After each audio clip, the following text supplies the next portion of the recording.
Hey everyone, welcome to this episode of Hollywood Breaks. So good to be with you here today. You know, television is not the same as it used to. It's not consumed the same, and it's definitely not created the same. So today, Keith and I talk about this amazing 5-part series that the Ankler has on the American television viewer and what it really takes to make good content. So welcome and enjoy the show. Did you vote for any of the Emmys this year? No, I missed it this year. Can you actually still be a member if you're not voting? I did. I voted for nominees, but there was so much stuff that I just didn't get a chance to see, and I'm an honest broker like that, and I just didn't feel comfortable voting for shows that I hadn't had a chance to watch yet, and it was already the deadline, and I was like, there's no way I'm gonna be able to get through all this. So same thing. Like I couldn't, the category that I'm in, I think you're in the same category. There are so many things to watch that I can't get through all of it. I got through all the main title sequences in the nomination process, because that's the branch you and I are part of. So I got through all those, and I was able to watch a lot of the animated stuff. But then when it came time to actually vote for a lot of the stuff, it's like, I haven't seen half of this stuff. Like for the drama, I think I did vote for the stuff that's in our category, but like best drama, best comedy, there were like 3 or 4 shows that I hadn't seen anything of, and I was like, I'm not going to be the guy that votes for the show I want to win, even though the shows I would have voted for won anyway. But it's still like I felt like I needed to be on Osberg, so I just didn't vote for those ones. Would you wonder if that's if it's skewed that way? Well, I'll just say we should start with, hey, welcome Hollywood Breaks. Great to be with you, Keith. There's that part. This last week was the Emmys. So I watched the Emmys on Monday, which I gotta say, it kind of caught me by surprise. My wife was sitting outside, and she just said to me, "The Emmys are on," and it was midday. Most people feel. It was midday, so we were getting Twitter answers or whatever, Instagram answers. I don't know. My wife was on the phone, so whatever feed she was getting at 4:00 in the afternoon or 5:00 in the afternoon in Los Angeles, because the Emmys do a rebroadcast where the Oscars don't do the rebroadcast. They don't do the delay. So you already know who the winners are before you start the show. If you're in LA, unless of course you're at the event in Los Angeles, then you would get it right away. So I started watching it a little bit, put it on pause, and watch the show later. And I don't know what to think about the show. I got to be honest. There's a part of me that thinks it was horrible. Like there was a lot of things that were very disconnected in the bits that they were doing and the presentation of the shows itself. But I'll say but there are also moments where I thought the director did an amazing job. It felt like they put the camera in the room, the way they rolled out the clip packages in the room. I kind of understood what the director was doing of, hey, you should feel like you're here with us. So thought that was a kind of a good spin. And the writing of the show was mostly, entertaining or fun. Yeah. But what the disconnect to me is there's so many shows. And there was a moment where BJ Novak and Mindy Kaling from The Office came out to present for Best Writer. And they were very clever. They basically said, we're here to present for Best Writer, you lazy son of a bitches. Because basically when we did it was 26 episodes, and you write 6 and that, or and you're 13 or 10. And I think they nailed it in the idea of that's the problem. Like there are so many 6-episode shows which have been a failure back in the day. They ordered 6 and they canceled the show. That's the way it was done. That there is a disconnect of who am I rooting for, and which show do I care for. And in the case of voting, am I supposed to watch all of this? Basically, there's a lot to consume. You basically have to sign your life away when you vote, saying you have watched at least 1 episode of every single nominated show. And I'm like, how in the hell do people do this?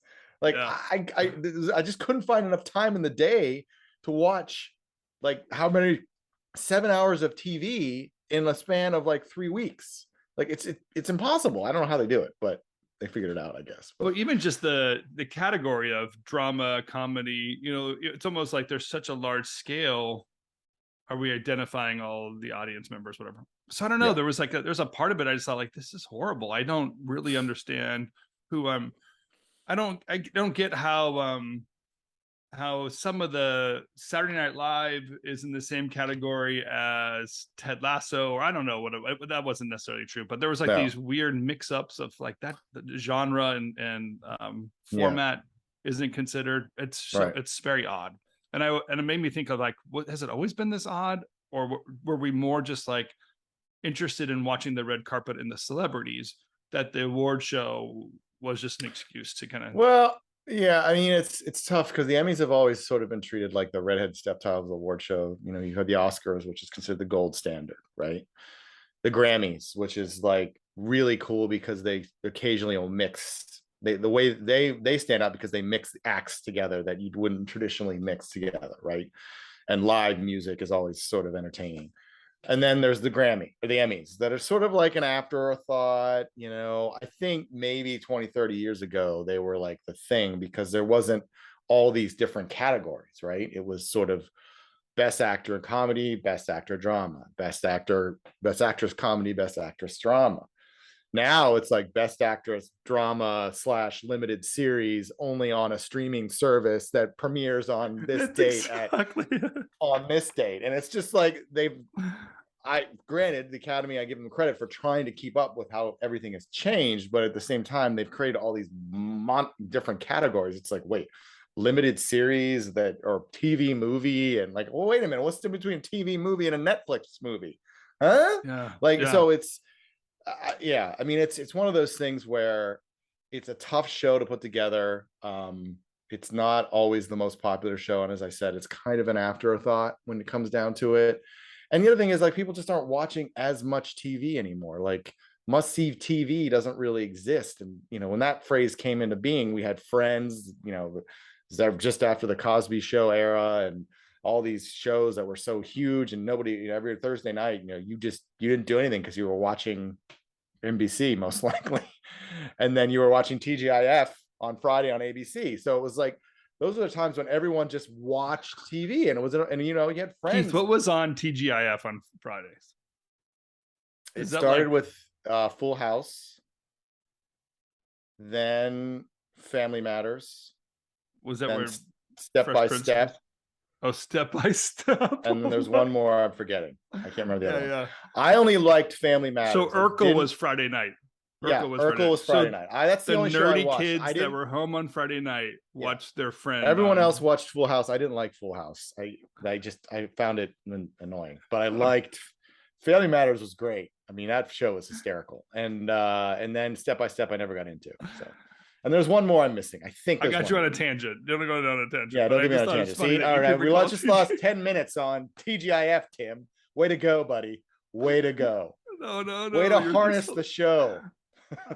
I think TGIF must have been after my time. I'm pretty sure I was out on Friday nights hanging out with my friends or doing something. You were just so and cool. You were, I don't know what. I'll talk to your 5 boys about how cool you are. I'm sure I'd get 5 to know that you're not that cool. I'm pretty sure I'm cool.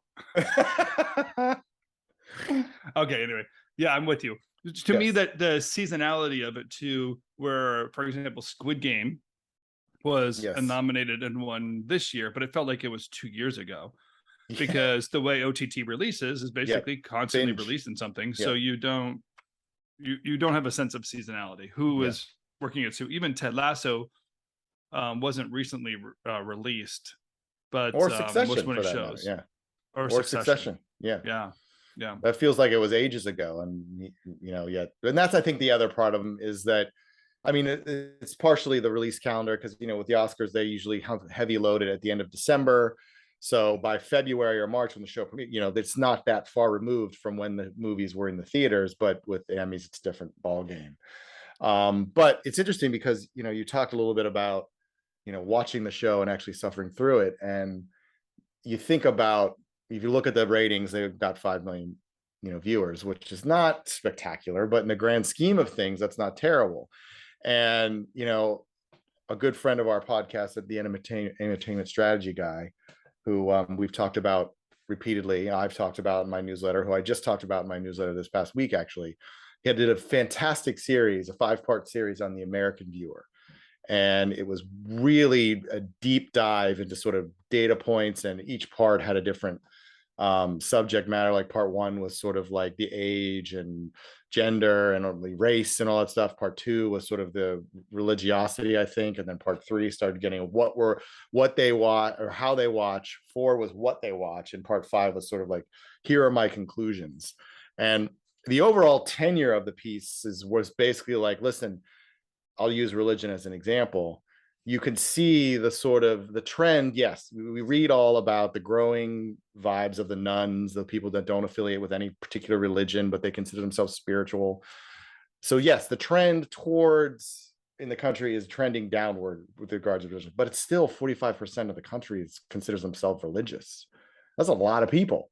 So yes, maybe the trend's downward, but it's still a hearty audience. And referring to the award show, he had a section sort of talking about, yes, they're trending downward, but 5 million people plus whatever the Live Plus 3 ratings are is still a good chunk of it's still a good chunk. Like, especially given, you just have some shows on TV that are barely break 1 million. So it's not necessarily terrible. So, you mean the demographic portion of it too? I think there was some focus on wealth, and just the idea of, I think it's the quote that you say of the people behind gates, and there's very much this idea of out of touch of who we really are and who the viewers are, right? Correct. Yeah. Because if you're making a television show, it really is about meeting the audience and hitting a demographic, eventually getting advertisement and pay attached to that. But if you're not pushing shows out there, you can be wondering where are all the viewers? What's really happening to the viewers? And blaming it on everything else. But you can also blame yourself as a show creator, as a broadcast executive, and just recognizing you're totally out of touch with the reality of what really takes to put a show on, and who really wants to watch it. I think Mark Burnett a few years ago did a religious TV show. I think I worked on it. Oh, did you? Yeah. Well, I worked on the theatrical release, Son of God. Yeah. Son of God. Right. He did a series, and then we bought the movie, and I worked on the movie. Yeah. Yeah. So Mark Burnett, the guy who creates Survivor and The Apprentice, kind of at one point realized, wait a second, there's a lot of religious people watching. He's actually religious. He's very, he's a religious Christian. Yes. Yeah. But still recognizing, I mean, he's a TV show creator. He made Survivor, right? He could have kept on making live TV shows, but when you're a TV executive, you're not just doing it out of your personal convictions and heart. Like, you have to find an audience. It's how television works. So there is some reality of and models that work. I just wonder why they are ignored. What is it that we're doing in Hollywood that says, let's ignore these demographics? Are we really just blind to that? Are the executives blind to the reality of what America is? There you go. I think, listen, I think there's part of that. It's the bubble. It's the bubble mentality, which has always been sort of a problem with the industry as a whole. It's an industry that attract, there are a lot of people who it's very similar in terms of their backgrounds, where they grew up, what school they went to. And there's just this vibe of, I don't really have to know the audience. It's just about my gut. And at the same time, it's like, well, yeah, but you kind of do have to know your audience. You just reminded me of I believe it was Dana Walden. When I was in leadership program at Fox, she came to speak to us, and she referenced something that Peter Chernin said to her. She was I think she was at the office late one night. And he walked in and said, "What are you doing here?" And she's like, "I'm working." He's like, "Yeah, well, you know what would be better work? Go to the grocery store. Go mingle amongst the viewing audience instead of staring at your computer. Just get out. Like, you need to interact with the people who watch your content. Like, this is not going to do that." And I think that's very much a minority point of view. And something that Entertainment Strategy Guy brought up in his sort of part 5 series was like, you can't worry. You got to stop with the prestige cocktail. Like, I want to talk about this at a cocktail party. You got to stop with the idea of like, well, if I go to a cocktail party and said I worked on Below Deck Med or whatever, which is a hugely popular show, most people at the cocktail probably be like, oh, what a piece of trash. But you know what? It makes Bravo a crap load of money, and it's a franchise. So isn't that basically your job, to create things that people want to watch? And it's funny because, like, you know, I think of myself, you take the example, Succession and Yellowstone, right? Yeah. Succession, if you were to judge its success based on its coverage, you would think it is the most watched show in America. And Yellowstone, nobody gives two hoots about that show. However, the reverse is true. Yellowstone is actually one of the most popular shows on TV. It gets like 12 to 13 million viewers live every week when it's premiering. And I don't even know what the +3, +7 numbers are. Probably into the 20s, 30 millions. But Succession is half that, maybe. And don't get me wrong, they're both great shows, but Succession is very much a coastal show, whereas Yellowstone is sort of a broader show. But for whatever reason, you know, there's still this sort of disconnect that I want to be able to go to a party and talk about what movies I make. And, you know, it's funny, I just finished the Offer series on Paramount Plus, which is about the making of The Godfather. And Matthew Good does a smashing good job. See what I did there? As Robert Evans, the head of Paramount, in terms of talking about, you know, movies. And like the movies he was talking about were all great movies, like Rosemary's Baby, The Godfather. But you know what? They were all huge box office hits. Like, you had this guy who grew up in New York, you know, was a failed actor, stumbled in to run one of the, you know, legacy studios, and creates all these great legendary movies that the audience also loves. It's like, it's almost like we had this great miracle period. Everyone talks about the 70s as like this great era when, you know, movies were just amazing. And then all of a sudden we went to the blockbuster era, right? Where, you know, Spielberg and Lucas were making all these great movies that were popcorn hits, but also making a lot of money. And then it just started to shift downhill. And then all of a sudden everything diverged, and the audience went one way and the executives went the other.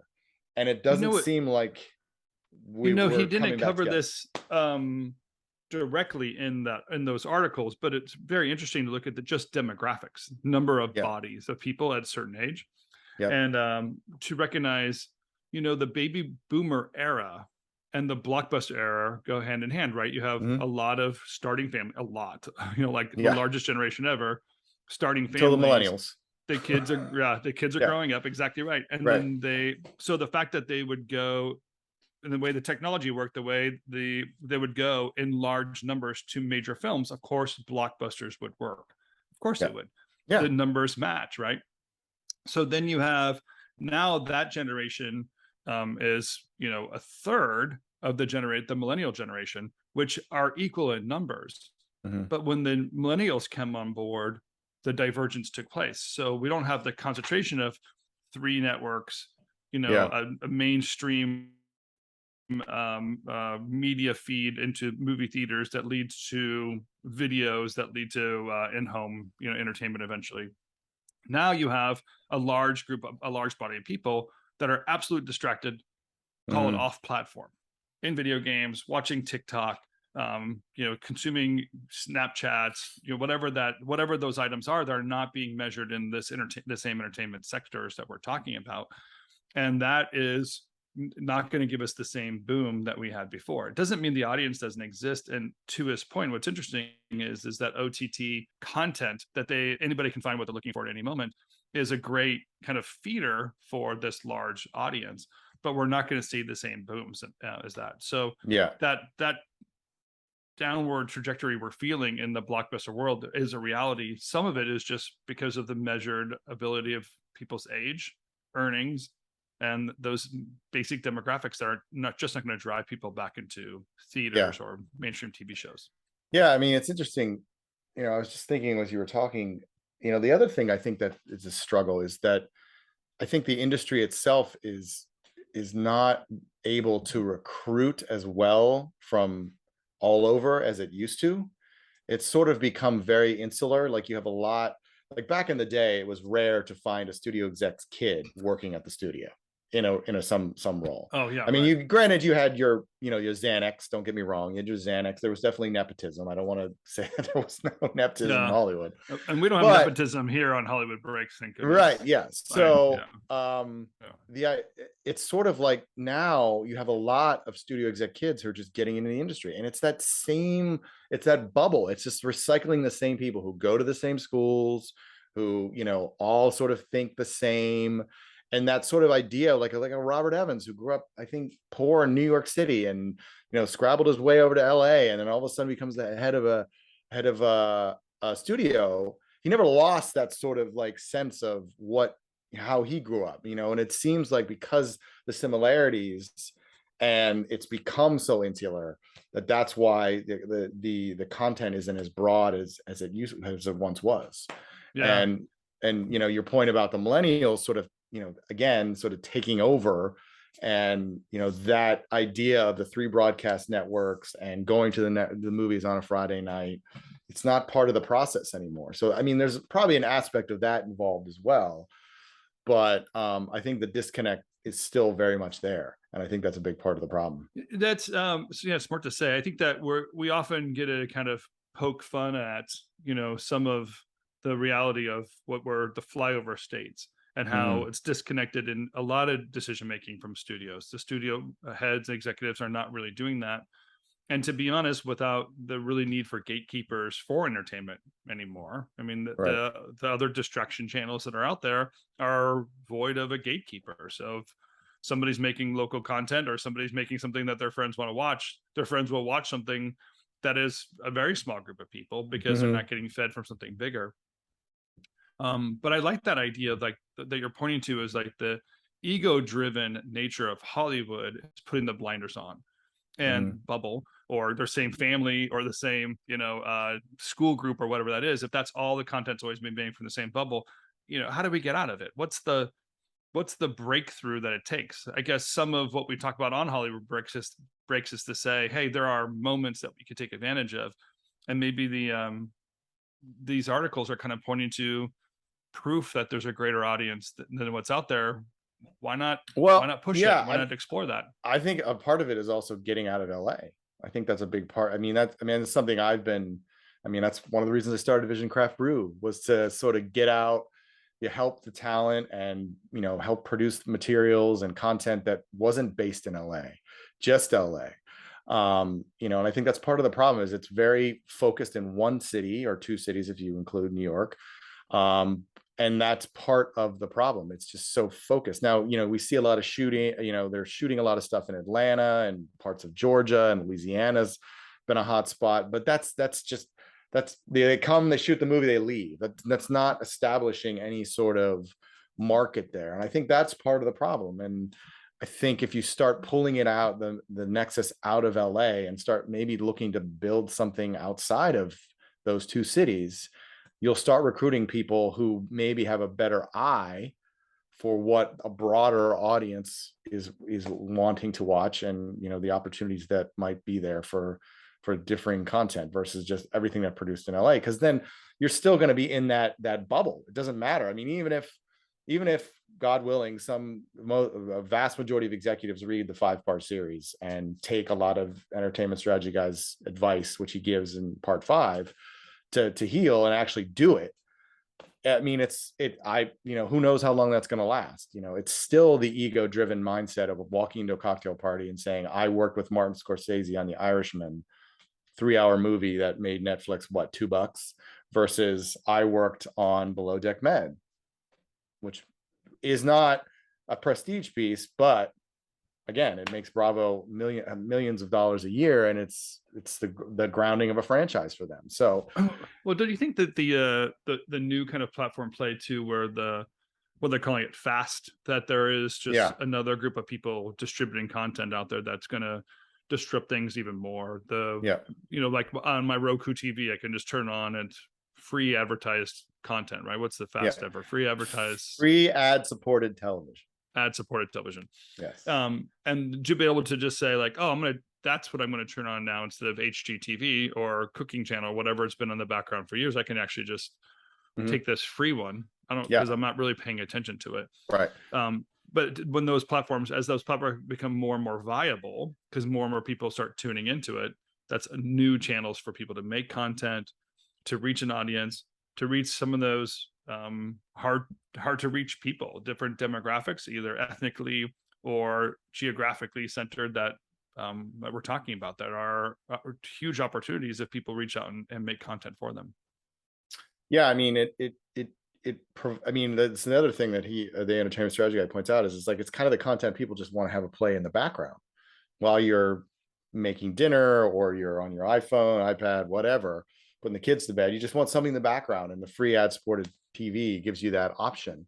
It's not always the greatest content, but sometimes it's, you know, from back an era bygone, and sometimes like, oh, look at that, we had the Brady Bunch. Why not watch an episode of the Brady Bunch? Yeah. So it's one of those things that it's just another opportunity that I think, because everything has shifted so hard into streaming, now it's sort of like, well, wait a minute, because you say free ad supported TV. You said this in our pre-show. I was like, wait a minute, isn't that just broadcast? I'm like, yeah, it basically is, except it's on your device, not on your cable box. So that's the big difference. So there's still aspects of things that are still very familiar. And again, as the ESG guy points out, like, there are trends that are pointing towards, you know, where we're headed. Like, you know, cord cutting is a reality. It is gonna happen.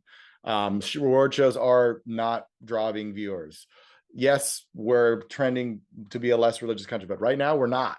So it's like, look at the reality in which we live versus what's coming, and start developing content that sort of serves the audience as it is, versus the audience what it's going to be maybe 10, 15, because we don't even know if those are accurate assumptions anyway. Something could happen that shifts it in the opposite direction. So, you know, I think it's playing more in the reality of now versus the reality of what we want it to be. And I think that's another disconnect that Hollywood's really struggling with right now. Yeah, absolutely. Well, struggling with now, probably if any given moment we made this podcast series, right? If we were in the middle of the 90s, we would talk about what the struggle is there, and how certain television shows are out of touch with, we'll say, reality. That's part of the challenge always of putting content out there. Should content be imaginary? Like, is it something that is beyond what people could currently comprehend? Of course the answer is yes. There are shows out there that absolutely works for. Should shows be idealistic, so that it's creating a world that you hope that the world becomes, even though reality is somewhat different? So that escape moments are some of what's out there. Being forced items, almost like agenda driven items, very political in nature nowadays, that you can say, oh, I think we're just feeding the beast itself. And I think that's where the disconnect and the frustration might be, and where people want the escape. They'll turn on Brady Bunch over turning on some of the stuff that's on television, because the drama shows are almost too close to home. They're too convincing. I don't want to think about it that hard. Well, it's fun. You know, it's another thing you brought up was the popularity of procedurals, like, you know, things like, you know, where you have the cop shows and the doctor shows and the firefighter shows and the FBI. I mean, there's a reason that those shows basically sustained CBS. They're just really popular, but none of the streamers really have shows like that. Netflix doesn't have it. Apple TV Plus doesn't have it. You know, Paramount Plus Paramount Plus has some that are coming over from CBS. So they're not completely blind to the idea that these shows are still popular. But places like Netflix, Apple TV Plus, I mean, come on, can you imagine a cop show on Apple TV Plus? They're so high on their own supply over there. There's no way they'd ever produce a show, because they think it's beneath them. But it's like, but that's what people want to watch. Like, I get the idea of really wanting to make something. It's something you bring up all the time when you're rev thinking. Like, you start with who your audience is, not what you're going to make. Who's the audience? And and again, that's sort of leads right into what entertainment strategy guy is saying. Like, we got to serve the audience as it currently exists. And I think the problem is, a lot of the executives in Hollywood just serve people like them. And it's like, they watch stuff like Succession. They watch stuff like, you know, other shows, and that aren't necessarily broadly popular. You know, every now and then you stumble on something like a Game of Thrones, which is broadly popular. But, you know, those are sort of catching fire in a jar, and that's not necessarily something that happens on a regular basis. Yeah, totally. Yeah, I think it was Seinfeld that jokes about the My Pillow TV show. And he basically says, like, the only way television works is people have to watch that show in order for it to keep on being aired, and it's aired constantly. So people are watching the My Pillow mattress infomercial because they're buying it, and then he's using it. He's using that money. Otherwise, he wouldn't keep going. So we realized that's it's a television working. show. That's why they do it. It's a piece of content. That's more recognized and seen more than some of the stuff that people are trying to like make some idealistic picture of it. Like, well, no, but the My Pillow TV show is more popular than yours, or whatever that is. Yeah, exactly. So that's some reality check of what it takes to make content. Yes. Well, I like the series like you did. Thanks for forwarding that on to me and putting it out there. I didn't forward it, Tim. You're a subscriber to the Ankler, right? Well, that's what I mean, to recognize that, so I can. Of course, I'm a subscriber to the Ankler. Yes, you should. As my everyone listening should be. That's exactly it. I get my Ankler and my Vision Craft Brew. They come into the same box right now. Founders Brew, Tim. Founders Brew. Oh, that's my Founders Brew. Sorry, you Founders Brew. Vision Craft Brew is what's in the cup. Sorry. Yeah, that's Founders Brew is what shows up in my inbox. Oh, you're killing me, man. You're killing me, Smalls. You're killing me. I'll get it straight one of these days. Don't worry. You'll get it straight one of these days. One of these days.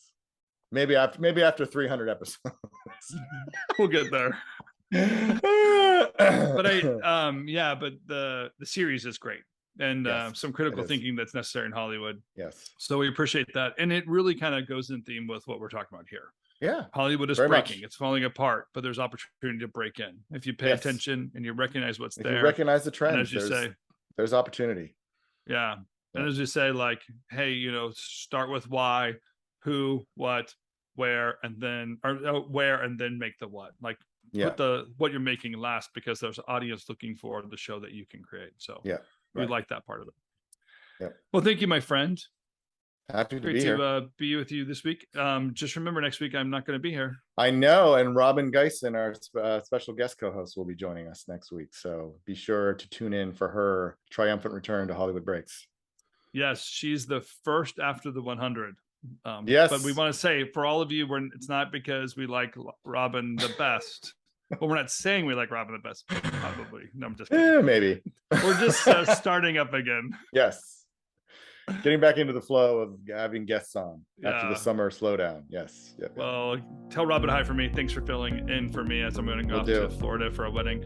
And we'll see you in a couple weeks. See you in a couple weeks. Adios. Thank you.